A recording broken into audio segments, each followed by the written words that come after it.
live.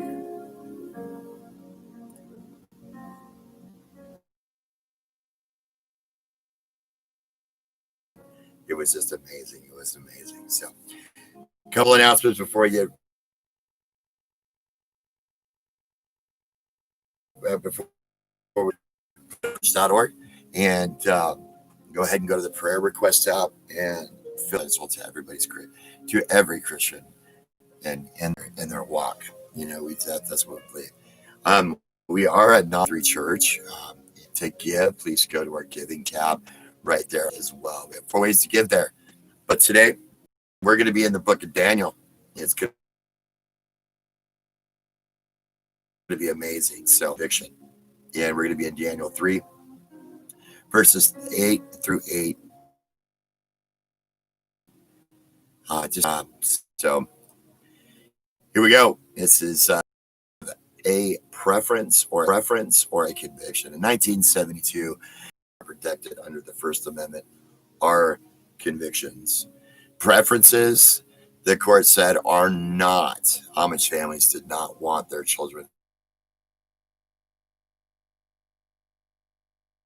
in public school past the 8th grade, said they must attend until the age of 16, was against their religion to expose their children to worldly knowledge, and with great strength. You can give your entire life in a full-time way,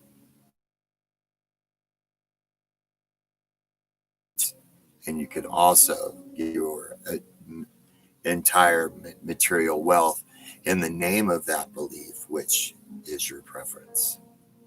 You also can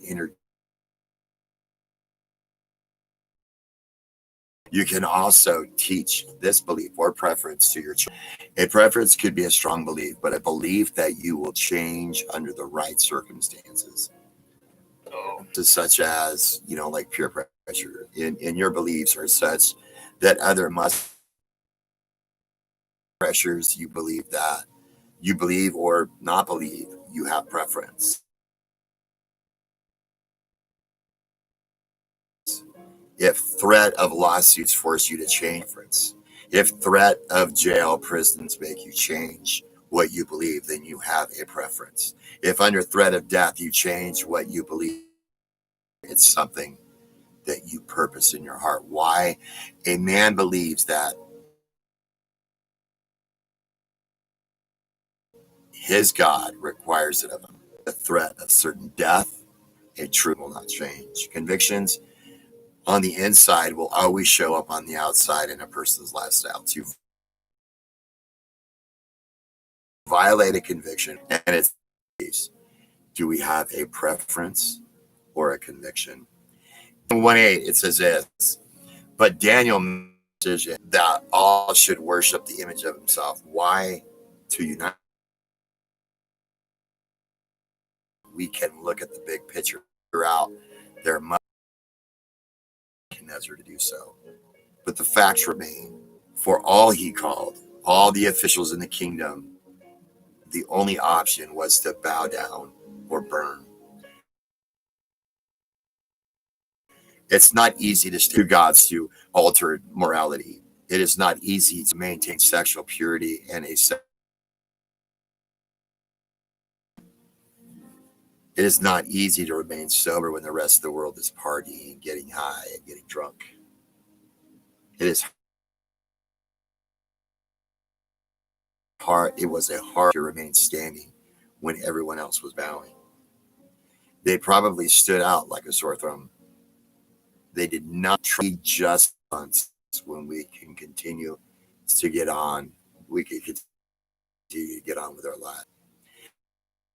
As we examine this story, I'm breaking it down into accusations. In Daniel 3:8, for this reason at the time, at that they took their jobs. These Chaldeans reminded the king of his commands. They responded and said to Nebuchadnezzar, O king, live forever. O king, have made a decree that every man who who hears the sound of the horn flute lyre, whoever does not fall down and worship shall be cast.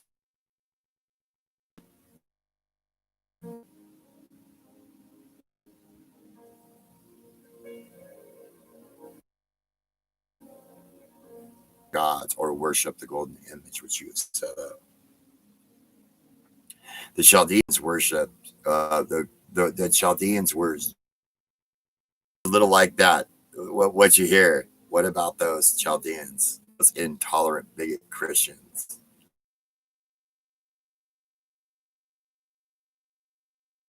Or what about those Christians sold out because they worship Yahweh?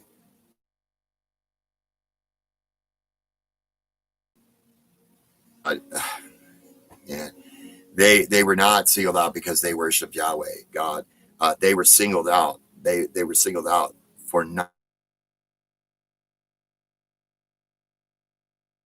doing what the rest of the world was doing. Look at not being accused as being followers of Christ. They're being accused of being the radical right wingers who don't know the truth. Don't know the truth. Love, tolerance? Don't think so.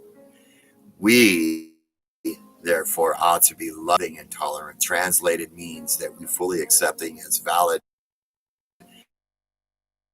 and normal gay marriages. Years doing this, so have exploded in the recent years, mostly due to the tax and Social Security benefits of doing so.